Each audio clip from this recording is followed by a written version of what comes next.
Hello, everybody, and thank you for joining us today. My name is Tony, and I will be moderating today's session. And I would now like to begin today's conference and turn the call over to Meredith from the SBA for opening remarks. Wonderful. Thank you so much.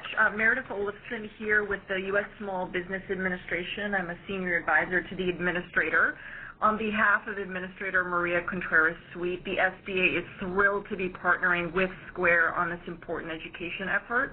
Thank you to Leah, Demetrios, and the entire team at Square, whom you'll be hearing from shortly, for their leadership on this critical topic. And thank you to all the folks who have joined today on this webinar to learn more about the migration to EMV technology. Small businesses are the engine of the economy, creating 2 out of every 3 net new private sector jobs. Here at the U.S. Small Business Administration, we're responsible for advocating on behalf of America's 28 million small businesses to make sure that they have the tools and resources they need to start and grow their business. We describe our core mission at SBA with 3 C's: access to capital, counseling, and contracts. We're best known for providing access to capital, but we also promote free counseling and business advice, and that fits squarely within the mission and the purpose of our partnership with Square. So we have a national network of partners in every state that offer tailored advice to help your business grow. This includes over 900 small business development centers that specialize in one-on-one advice, counseling, and training, more than 100 women's business centers focused on helping women entrepreneurs, and our SCORE partners, which consist of over 12,000 volunteer executive mentors who are invested in your success as small business owners. To learn more about how the SBA can help your business, visit us at sba.gov. And it's now my pleasure to introduce my colleague, Chris Upperman, who is a senior advisor in our Office of Entrepreneurial Development, who will say a few words. Thank you, Meredith. We're very excited to be on this webinar and this call today to provide you with relevant and timely information. As Meredith mentioned, I'm a senior advisor in the Office of Entrepreneurial Development, and what we do is offer timely counseling, training, and technical assistance and work on policies, programs, and special initiatives that can reach small business owners and entrepreneurs across America. And so with this partnership with Square, we're very excited to bring with you this very relevant information that will impact many of you coming into the fall. We just want to really provide an opportunity for you to learn what changes are going to take place and provide this information for you. And with that, thank you so much for allowing me to be on the call.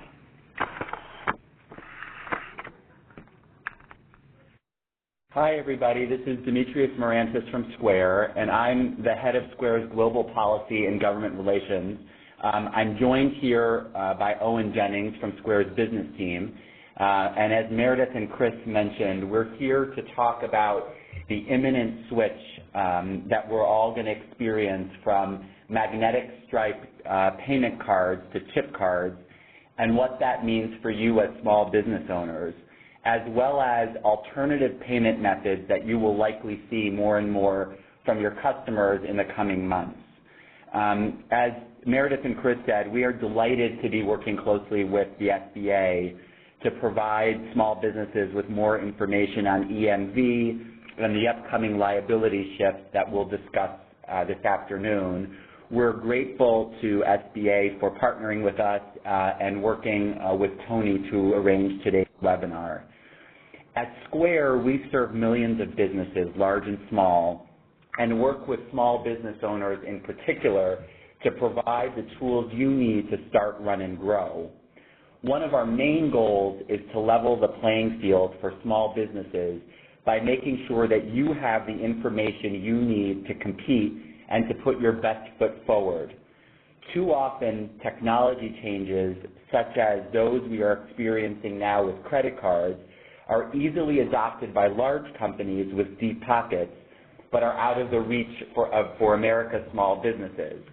And that's why we're partnering with the SBA today to explain to you the upcoming transition in payment technology and make sure that you're prepared to respond. Tony, if we can move to the next slide. So the point of today is to talk to you all about this card shift that's happening in October from magnetic stripe cards to EMV or chip cards. As small business owners, you need to be able to meet your customers where they are. That means you need to be able to accept payments in a way that's most convenient, safe, and secure for your customers. If you look right now in the average American's wallet, you will likely see some cash, a few magnetic stripe credit cards, and maybe even a card or two with an embedded chip. In the coming months, the magnetic stripe cards will be replaced by chip cards, and in the coming years, those wallets will likely be replaced by smartphones. Magnetic stripe cards are pretty outdated. Surprisingly, they're made from the same technology that you would find in a cassette tape. Here in the United States, we've learned that the hard way from high fraud rates. In the U.S., we've lost $5.3 billion to credit card fraud in 2013, and that's up 14.5% from the fraud rates in 2012. Half of the world's credit card fraud happens in the United States, even though only a quarter of all credit card transactions happen here. So in order to ensure that our payments are more safe and secure and that our customers' information is safeguarded, we're making a transition in the United States from magnetic stripe card technology to the much more secure chip card technology, or EMV, that's already used in most developed countries around the world. As we guide you today through this webinar, we'll explain to you exactly what EMV is, what the transition will look like, what we think payments will look like in the near future, and what small businesses like you need to know to be prepared. But before going into that, we wanted to show you a quick video to give you an overview of what EMV is, and then we'll go into more detail on a lot of the subjects raised in the video. Most of the things we use every day, like phones and cars, have improved by leaps and bounds since their invention. Yet that magnetic stripe on the back of your credit card is the same technology you'd find in the tape in your Walkman. So, our credit and debit cards are about to get an upgrade. This new technology is called EMV, after Europay, MasterCard, and Visa, who developed it, but it's sometimes referred to as chip cards or smart cards too. These new credit cards will look just like the ones we use now, except for the little chip embedded in the card itself. See, that little chip is actually a tiny computer/card dog, and it makes counterfeiting much more difficult. Unlike magnetic stripe cards, chip cards create a unique transaction code every time they're used. The card is dipped and left in place as the chip and reader agree on a secret, one-time only password which can't, say, be copied by a bad guy. Now, while the U.S. is first in a lot of things, like moon landings and rollerblading, we're one of the last countries still using magnetic stripe cards, and it's costing us. The U.S. is home to roughly a quarter of the world's credit card sales, but nearly half of the world's credit card fraud. And credit card fraud isn't a pie we want the biggest slice of. So Americans will soon be issued chip cards, and if you're a business owner, you'll need a way to accept them. Terrific. So on the next slide, we'll answer the question as to what is EMV. And as the video explains, EMV is a global standard for credit and debit card payments. The standard was named after its original developers, E for Europay, M for MasterCard, and V for Visa. This standard is different from magnetic stripe technology. It uses a chip that's embedded in payment cards to authenticate payments. The chip itself is like a mini computer. It protects customer data and is very hard to counterfeit. So EMV, as this slide shows, is more secure. And the reason for that is that the chip card encrypts sensitive information, which makes it much harder for fraudsters to counterfeit than magnetic stripe credit cards. While data on a magnetic stripe card is static, the data on a chip card is constantly changing, making it much harder for fraudsters to access or copy. So for example, when a buyer places a chip card into the card reader, the chip talks back and forth with the reader in a secret language to authenticate the transaction. That language is different each time the card is entered into a reader. It's important to note, though, that chip cards are only more secure when they are read through specific card readers or card terminals that can speak the language to authenticate the card. So, for example, if you were just to key in the number on a chip card online, the card is no more secure in that instance than a magnetic stripe card. The security comes forth when the card is actually read in a reader that can read EMV cards, and that's what makes everything more secure. So on the next slide, you'll see who uses EMV. And interestingly, in the developed world, EMV cards have been the norm for years. If you go, to Europe, for example, you'll see, people just using cards with chips embedded with them. Most consumers in a market like Europe use chip cards, but they then authenticate their chip cards with a unique PIN number, kind of like the PIN number you use when you go to the ATM to withdraw money. In the U.S., though, we won't use PINs, at least not yet. We'll still verify each payment through signatures, just like we do with magstripe cards today. Interestingly, as the video said, the U.S. is among the last major markets to adopt EMV. And this is largely due to the cost of having to replace, all of the different magstripe cards with chip cards, as well as the cost of having to replace terminals that read magstripe credit cards with terminals that read chip cards. It's also due to customer behavior in the U.S. We like to swipe cards. We're used to it, and that's just the way it's been. But sticking with this old technology has really made us, in the United States, a target for fraudsters. And again, as I said earlier in this webinar, as well as you saw in the video, in the United States, we only account for a quarter of the world's card transactions, but we account for half of the world's fraud. So it's time to move on to a new technology. So you may have already seen chip cards. You actually may already have one. Some of them have been arriving in the mail, and some of you may have seen your customers presenting you with chip cards. In the next few months, we're expecting to see penetration of chip cards grow quickly. From Square's perspective, currently 17% of cards swiped at Square merchants are chip-enabled, which is up from 3.4% in January, and we expect to see this number up to 40% by the end of the year. So more and more, you'll be seeing customers presenting you with chip cards in your stores or restaurants or businesses. And this is the thing that's the most important, that if you take away one thing from this webinar, it's this. It's that the reason why this is important to all of us and all of you is that in October, there is a liability shift, which means that starting October 1st, you as a small business owner will now be liable for any fraudulent transaction with a chip card if you process that transaction on a terminal or a reader that only reads magnetic stripe cards. So in other words, if a customer comes into your store and you only have a magstripe terminal, you, not the bank, bear the risk of fraud loss as of October 1st.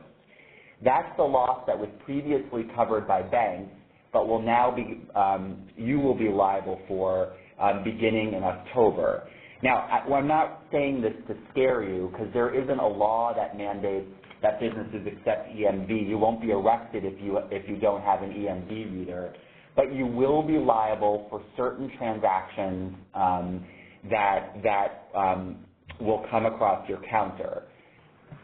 So just to jump in here quickly, this is Owen. Another way of thinking about this is currently, if you walk into the store and you are a criminal with a counterfeit credit card and you purchase a good from that store, you will receive the good, and then also the store will receive the money, because the issuing bank that issued that credit card will make the store whole and will basically cover that cost. That's largely because banks realize that the magnetic stripe cards that they've put in market are not all that secure and relatively easy to counterfeit. So basically, how you can think about it is what the banks are saying is, well, now we're doing our job and we're putting chip cards out in the market. So we're making sure that in the coming years, roughly 75% up to 100% of Americans will now have chip cards. So if a store owner does not do his or her part of the bargain and upgrade to a chip card reader, then the banks are basically saying, well, we're not going to cover that cost anymore, because if upgraded to a chip card terminal, you would not have experienced that instance of counterfeit fraud.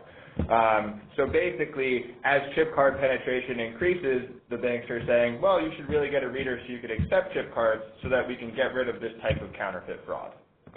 And that's, as Owen said, that's exactly why, if you look at this chart on this slide, you'll see that your liability as a small business or any business, your liability kicks in if a customer comes to your store and presents a chip card, but you only have a magstripe terminal. That's when you, as a business owner, will be liable for any fraud with respect to that transaction as of October 1st, 2015. Now, we've laid out in this chart as well other scenarios where you won't be liable, where the bank still retains liability. And those are, for example, if a customer walks into your store and presents a chip card and you have a chip reader to read that card, you're not liable in that instance for the reason that Owen went through. Likewise, if a customer comes into your store and presents a magnetic stripe card, that customer doesn't yet have a chip card, but you have, a chip reader, again, the bank is liable in that case because they didn't upgrade the card. So they have the responsibility for not having gotten that customer a chip card, so the bank retains liability in that instance. Likewise, if a customer still has a magstripe card and it's presented at a magstripe terminal, it's the same situation as above. The bank is liable because the customer hadn't yet received a chip card from the bank. And in the last instance, and this is important too, if it's a keyed-in transaction, so if you're you're keying in a credit card number online, or if you're taking payment over the phone, nothing will change. The bank will still retain the liability. So just to go over this very quickly one more time, as of October 1st, a store owner is liable only in the instance if a customer comes to your store with a chip reader and with a chip card, and you don't have a reader or terminal to accept that card, and you run that transaction over a magnetic stripe, you are liable in instances of fraud. And I know there are a bunch of questions that are coming in while we're talking, so why don't we take a little bit of time to answer some of the questions that have come in now before moving to the next slide. Sure. So one of the first questions that I'm seeing is, how do we know when the merchant is using a magnetic stripe terminal versus a chip card terminal? So if you have a chip card terminal and you swipe a chip card on that terminal, the terminal will prompt you to dip the card and read it as an EMV or chip card transaction. So basically what that means is we know that you, not just swear, but it is clear that a seller has a magstripe only terminal versus a combination magstripe and EMV terminal if you are able to read a chip card as a magnetic stripe transaction. So you really would not be able to swipe a chip card in a terminal if you have a chip-enabled terminal. Going on to the next one, someone asked, please address PayPal/Square swipers for smartphones if it's not already part of this presentation. So we don't want to make this presentation about Square or particular other companies doing similar things. That said, we have a reader that accepts magstripe cards only. We also have a reader that accepts magstripe cards and chip cards. And most other and PayPal has in the U.S. currently, they have a reader that accepts magstripe only cards. They're probably going to bring an Emv reader to the United States eventually, but it's not in market yet. And if you want more information on any of that, you can always go to our website. But as Owen said, you know, this webinar is more about providing education rather than talking about specific products. Sure. And Stephanie asked, basically, she experienced an instance of fraud where the perpetrator had stolen certain credit cards. So there's two basic types of card-present fraud. One is counterfeit fraud, and the other is what we call lost, stolen, no receipt fraud. Counterfeit fraud is largely the type of fraud that we've been talking about today, where you could quote-unquote clone or skim a card so that the card that you're using is not actually tied to your identity. Emv protects against counterfeit fraud. However, if someone had stolen a card, whether it was a magstripe-only card or it was a chip card, and then used that card in your store, you're not going to be protected in that instance by using a chip card reader. That said, the issuing bank will still be liable. There's basically no change in the liability structure for lost, stolen, no receipt fraud. The only change in liability is for counterfeit fraud, if that makes sense. Card-not-present transactions are the predominant method for internet e-commerce transactions. That is 100% true. So if you're an e-commerce only business and you don't do any face-to-face transactions in store, then the liability shift will have a much smaller impact on you because there's no shift in the liability structure for card-not-present transactions. Card-not-present basically means the buyer and the card are not face-to-face in store with the seller. A lot of the other questions that are coming in are questions that we will cover in a few other slides. So let's move on to the next slide, and we'll come back to any question that we haven't covered in future slides. People have had questions about contactless payments, new card readers and terminals. We will get to all of that in this presentation, and then we'll come back and answer any questions that we haven't addressed. So on this slide, just two quick things are, for purposes of small businesses, the liability shift means you're going to need to upgrade to a new reader that is able to accept Emv cards.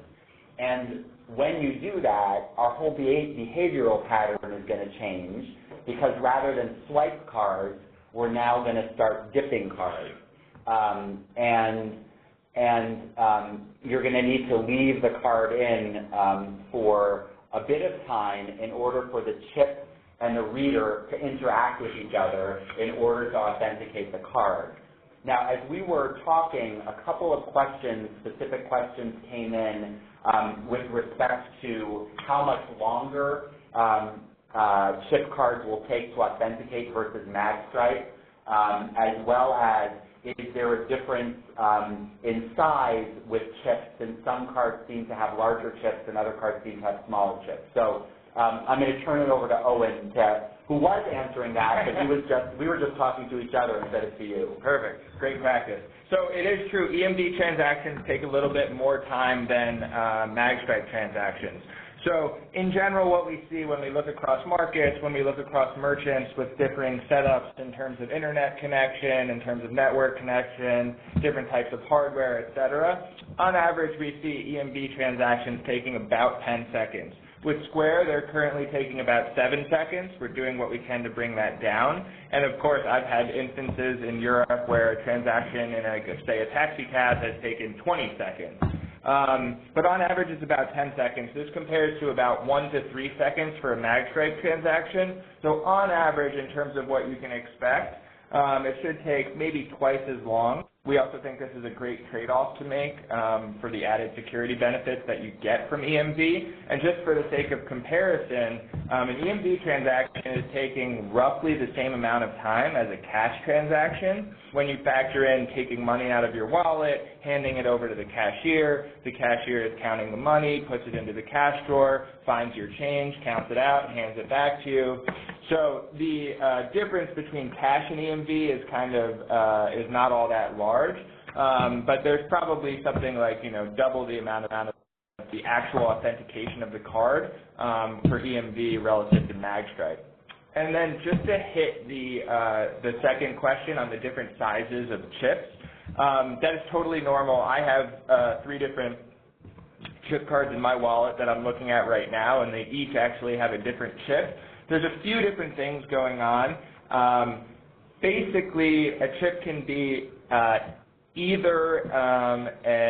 so basically there's a few different chip manufacturers who manufacture chips in different ways, and there are a few differences between what chips are designed to do. So it can be a chip and signature chip, a chip and pin chip. It can do only contact EMV or contact and contactless.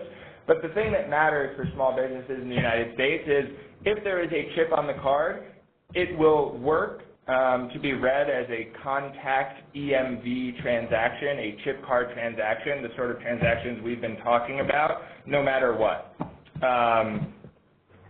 That's the basic thing you need to know. There could be some instance where you bring a chip card from the United States to a different country and it won't work in that country, but any chip card that's presented to you in the United States, wherever it's from, that will work. Another question that came in with respect to moving to chip readers is how much does a reader cost? And I don't know, we went through this, I think this is when we were disconnected.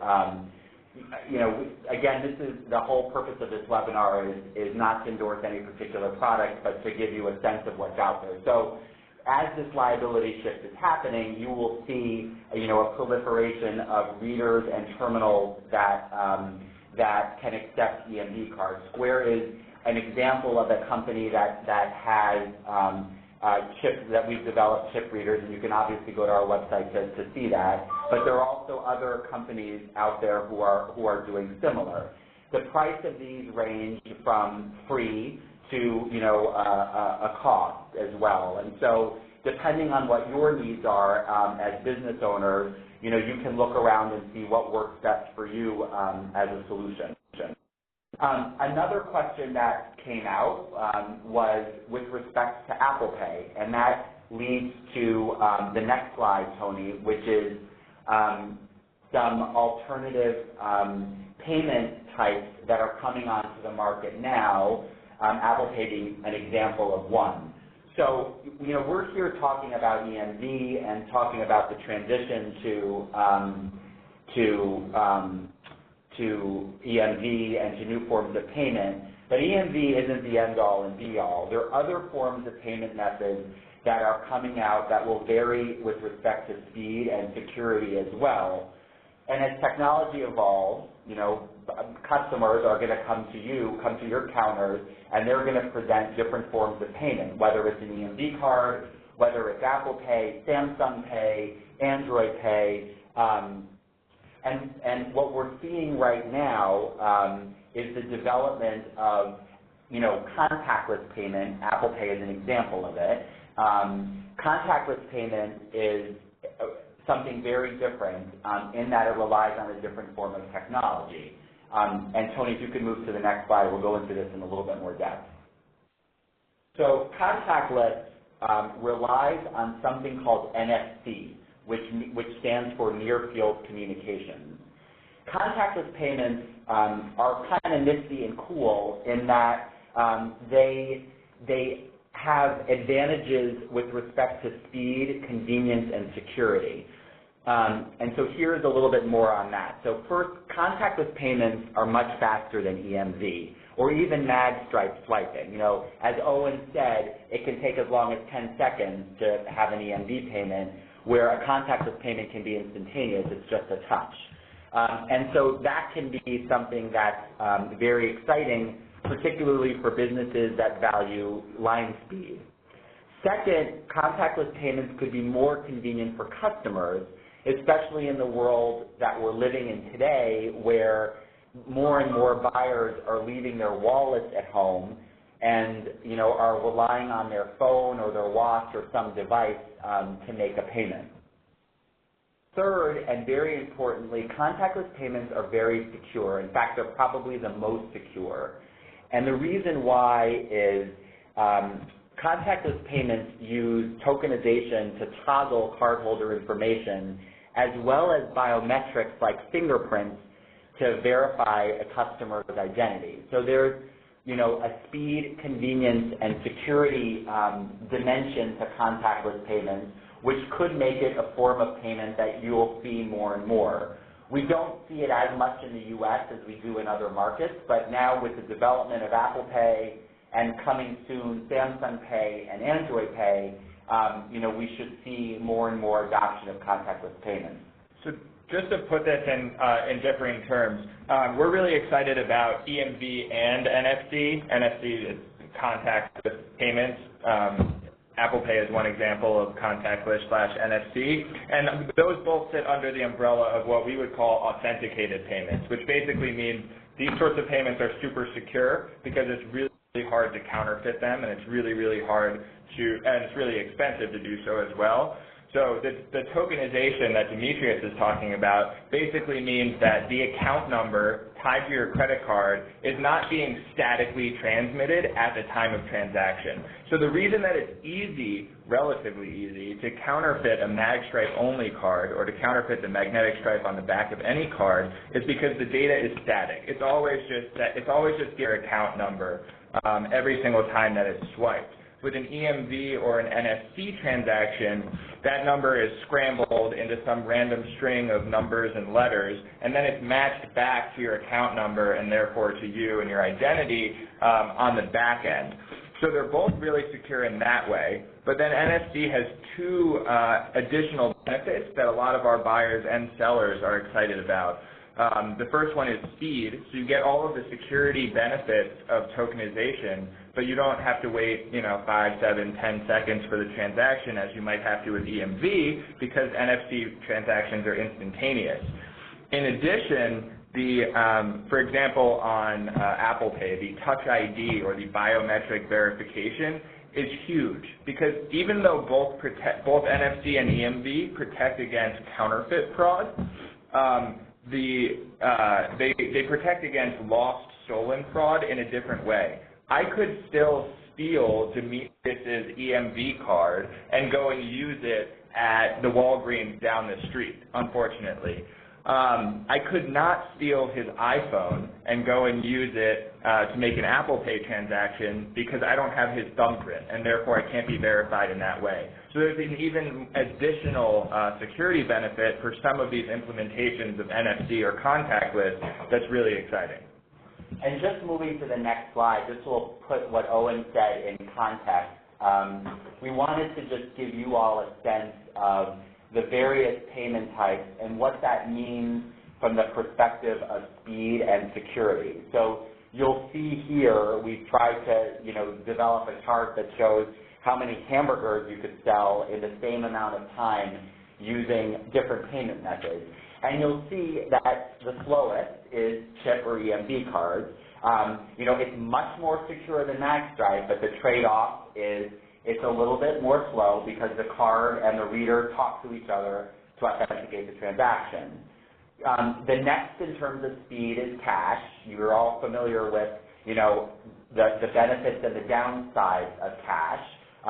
It's more fast than probably a chip card is, marginally, but it has the attenuated downsides, you know, with respect to fraud and et cetera. The next in terms of speed are magstripe cards. They're faster, but as we've discussed today, magstripe cards have the most potential to be subjected to fraud than anything else. And then lastly, our contactless transactions, which as Owen described in depth, have the benefits of speed, added security, and potentially additional convenience for customers. So let's just go to the next slide, and then we'll answer. There's just been a ton of questions, which thank you for asking them, and we'll do our best to answer them before we open it up. The key takeaways, I think, just to think about today are there is a switch happening right now from magnetic stripe cards to EMV cards, and as businesses, you will need to be prepared to accept the cards that your customers are going to be presenting. The second big takeaway is that, as we discussed on October 1st, there is a liability shift. For instances when your customer comes and presents a chip card to you, but you don't have the ability to read it because you still have a magstripe only reader. Third, alternative forms of payments like contactless are coming in addition to EMV. And as merchants, you will want to be prepared to be able to accept whatever your customer is coming to the counter with. And last, and importantly, this sounds trite, but Small Business Administration and Square are actually here to help and provide you as much information as we can with respect to this transition, so you're prepared, whether it's tomorrow, October 1st, or January 1st of next year, you're ready to compete on a level playing field with every other business that's going to be making this transition as well. We have our landing pages, so if you want more information, you can go to squareup.com, which we have a ton of information on EMV, on alternative payments on our website, and the SBA likewise has a landing page that gives you more information on EMV. So let's, in the time we have remaining, a whole slew of great questions have come in, which we'll attempt to answer right now. And as soon as we're done with that, we'll open it up to additional questions that you all have that you may not have sent in, but you want to ask orally. So question one is, will customers need to sign or enter a PIN? And what we're doing in some markets like Europe, as Owen said, the chip transactions are associated with a PIN. We're not doing that in the U.S. at this point. Right now, when you have a chip transaction, the customer will sign just as customers are doing in the United States today with respect to magstripe transactions. So second question is, how does all of this apply to mobile payments? If you're a mobile seller, what do you need to do with respect to card readers, et cetera? And let me turn it over to Owen. Sure. So and the vast majority of sellers in the United States are using, that do accept credit cards, are using stationary point of sales that generally sort of Verifone or Ingenico terminal that's hooked up to your point of sale, and upgrading those to accept EMV cards and also to accepting NFC such as Apple Pay can cost hundreds, sometimes thousands of dollars. But that is not to say that accepting EMV is limited to terminals like this. We've been working at Square, we worked on our EMV reader for years, honestly for 3 years, trying to understand how could we take this big bulky terminal and fit it into a small little Square that would work in a mobile setting. So we do have mobile EMV readers that are available. You can check them out at your website. And also a host of other companies that are doing similar to what we're doing at Square also have mobile readers. So when you go to Europe, if you're at a craft fair or you're at a food truck, for instance, there are other providers, companies like Is Emv, PayPal is in some markets, and they also have mobile credit card. So it's really important to us at Square to make sure that every type of seller, whether it's the really, really small seller who is selling at a farmer's market a couple times a month, whether it's a mobile seller, a brick and mortar seller, any type of seller is afforded access to the same sort of technology that big businesses and big box retailers have access to. So that's our mission, and we're kind of dedicated to making sure that that continues for every type of payment technology. The next question that is a really, really good question is there going to be a date where basically all magnetic stripe cards are gone? Demetrius and I have done a ton of research on this, and it's really helpful because you can look at other markets as kind of exemplars of what we should expect in the United States. And when we look at countries like Canada, Australia, the UK, Brazil, what we see is that changing payments behavior takes time. It doesn't happen overnight. And so generally there's about a 3 to 4 year migration period before we reach what we would term ubiquity, which means about 90% of transactions are chip cards happening at chip terminals. Now, there's a couple of nuances to point out. One, mag stripes probably won't disappear, even in a market like France, where EMV has been the standard since the early 90s. All chip cards still have magnetic stripes on the back, and one reason that that's the case is because if your chip is damaged card and you try to read the chip times and it keeps on failing, then you can fall back to mag stripe. That's what some in the industry would term technical fallback. So we do expect that something like in 3 to 4 years, the vast majority of transactions will be chip transactions, though there will still be, in a very small number of cases, the opportunity to fall back to magnetic stripe, to the magnetic stripe on the back of cards. But the other nuance to point out is that we're going through the EMV transition in the United States at a different time than many of these other markets did. Namely, as we were discussing before, contactless payments are on the rise. So the advent of things like Apple Pay, Android Pay, Samsung Pay, etc., we're really just at the beginning.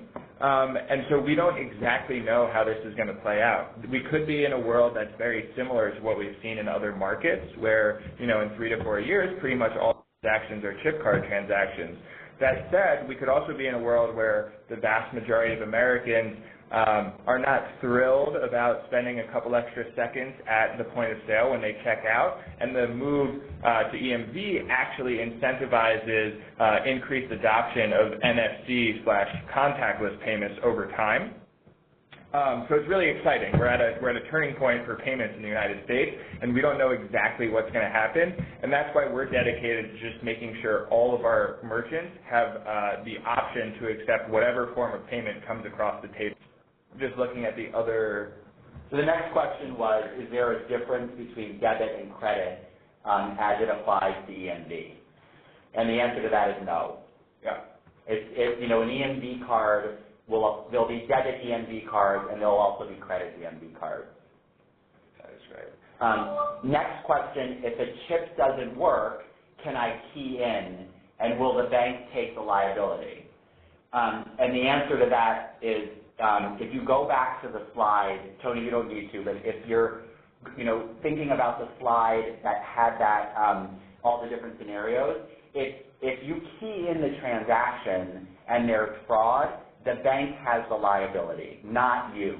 The only time you as a merchant will have the liability post-October 1st is when the customer comes in with a chip card and you can't read it because you only have a magnetic stripe terminal. Next question is whether or not NFC cards will work on non-NFC readers. And the answer to that is no. So NFC readers,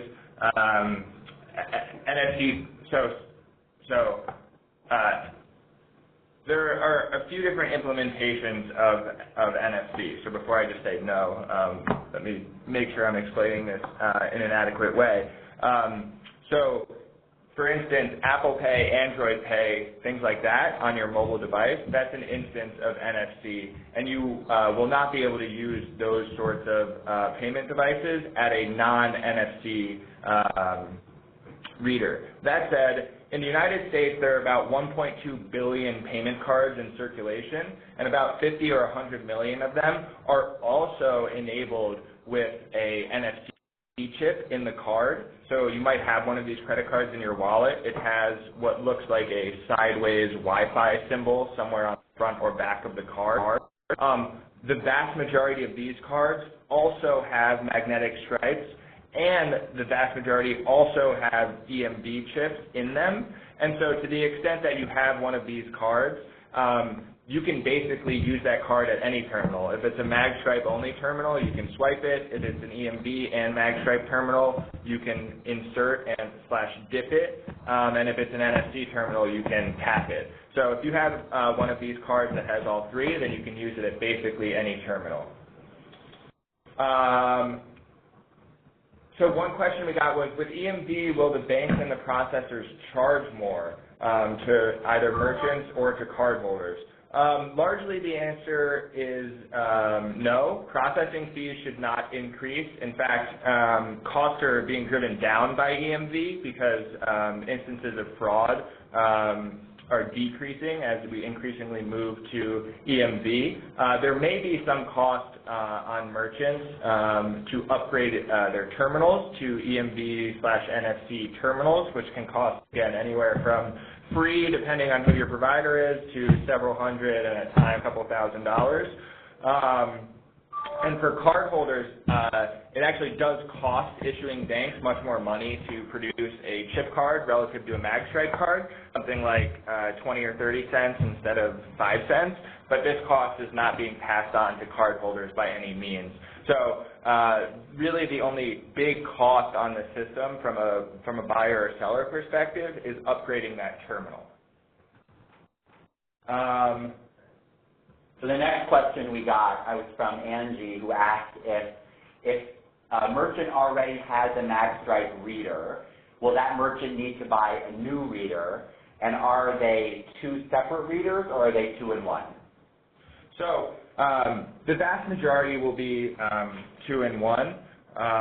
There probably are certain instances of magstripe-only readers that can work in conjunction with EMV-only readers, but more and more what you'll be seeing is merchants upgrading to a combination EMV and magstripe reader. And what we're also seeing in the market, which is very exciting, is that for merchants who are deciding to upgrade their terminal from a magstripe-only terminal to accept new payment, increasingly we're seeing businesses make the decision to upgrade to not only a magstripe and EMV terminal, but a magstripe, EMV, and NFC terminal, so that really these sellers can accept whatever form of payment comes across the table, and they're totally future-proofed. As we said, in 2 years, if the primary way people are paying in the United States is EMV or NFC, this business will be totally covered. I think we've covered most of the questions that have been sent in. So if we can, Tony, and open it up to live Q&A. I know it's we're at time, but given that this is such an important subject, we'd love to keep the questions coming in. So we're at your disposal as long as you all have questions. So Tony, if you want to open it up to live Q&A, we'd be happy to take questions. And guys, it looks like we do have a couple folks queuing up. We're actually going to go now to the line of Jamie Shepard. Can we get this PowerPoint sent to us? Yes, I think it will be made available afterwards. Wonderful. Thanks. Oh, no worries. Thank you very much. And again, for more information, be sure to go on to the SBA's EMV landing page, as well as Square's website, which will provide a lot of the same information that we talked about today. And that fun video at the beginning, you'll be able to find that on the Square website as well if you want to watch it again. And guys, so it looks like we actually have a couple more live callers in the queue. We're going now to Sue's line. Hi, this is Sue, and I was wondering about the NFC. First, you mentioned people would be using their phones for transactions, but then you also referred to the NFC chip. So can people be doing an NFC transaction either with a phone or something that looks like a credit card? Great question. Yeah, and I'm sorry if I wasn't clear on that. So there are a few different implementations of NFC. So just to be clear also, I know the terminology is getting crazy and there's all these three-letter acronyms. NFC stands for Near Field Communication. It's basically synonymous with what people call contactless. So you'll hear those two words used interchangeably in the same way that EMV and chip cards or chip technology are used interchangeably. And you are totally right. You can basically put an NFC chip, a near field communication chip, inside of a device. So say your iPhone or your Android phone, or also you can put it inside of a credit card. So in the United States, there are really very few credit cards comparatively that have NFC chips in them. It's more common in other markets like Australia and the UK, where there is quite a number of cards that do have NFC chips in them. But increasingly, we're seeing really rapid growth in the number of smartphones that consumers are getting that also have an NFC chip in the phone, and you can make use of that NFC chip and use it to pay for things with applications and software such as Apple Pay, Samsung Pay, Android Pay, even things like Google Wallet currently. So our hypothesis and our estimates show that increasingly NFC transactions will mostly be taking place via a mobile device, and that's because it's way more convenient. So we feel, and we've heard when we talk to buyers and sellers in the United States, getting to that point where you can leave your wallet or leave your purse at home is really exciting. And so we are moving toward a world where people can pay for things with their cell phone, or increasingly with the Apple Watch and the other wearables, where people can pay for things with other technological devices like an Apple Watch. That said, if you have an NFC reader, you may very well encounter a few customers coming in that have a credit card that have an NFC chip, but basically all of those transactions look the same in that whatever card or device has the NFC chip in it, it's simply tapped to the reader and the transaction goes through. Okay, thank you. No worries. Thanks, Sue. All right, guys, it looks like we do have a few more callers in the queue. We're actually going now to the line of D.L. Turner. Good day, folks. Great seminar, wonderful information. I greatly appreciate it.